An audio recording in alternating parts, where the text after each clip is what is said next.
Brilliance Audio presents State, A Team, a Triumph, a Transformation by Melissa Isaacson, performed by the author. You need to talk to him, the hospice nurse was saying. You need to give him permission to die. It wasn't the first time she had told me this over the last couple of days, but I wasn't exactly itching to do whatever it was she was suggesting.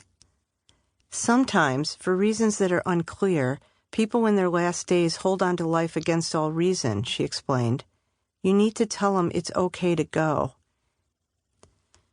For 10 days, my father had lingered, refusing all food or liquid, the very final stages for many Alzheimer's patients who simply forget how to chew, how to swallow, how to live any longer. My mother sat not more than 10 feet away from him, trapped amazingly by the same hideous disease, thoroughly unaware she was soon to be widowed. Neither of them acknowledged each other anymore, but a couple of weeks earlier my father had suddenly called out, "Where's Francine?" Perhaps a sign, the hospice people said, that in the deep recesses of his mind he was worried about leaving her. And so he had to be told it was okay to die, and somehow I was going to be the one to tell him. The youngest of 4 children by 7 years, I was the classic daddy's girl, hopelessly spoiled by his affection, the one you could find on most nights cuddled up on the couch with him, styling his hair or giving him a foot rub.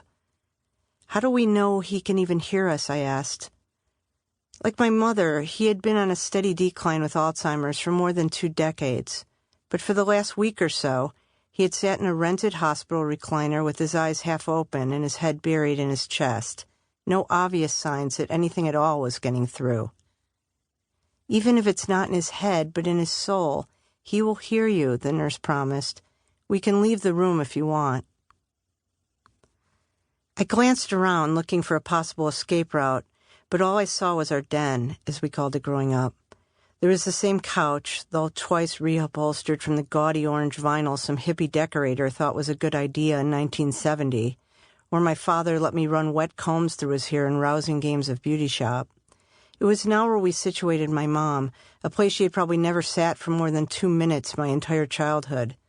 The TV was turned to some random station she never would have watched, and on top of the coffee table sat a hospice pamphlet, a box of Kleenex, and some latex gloves in a heap she never would have allowed. I had no plan, nor any useful experience to fall back on before speaking such seemingly important words to my father. I rambled a bit and repeated myself. But as I sat on the arm of the recliner, my head leaning against his head, he ever so slightly turned a warm cheek toward mine, and somehow I knew that he did hear me.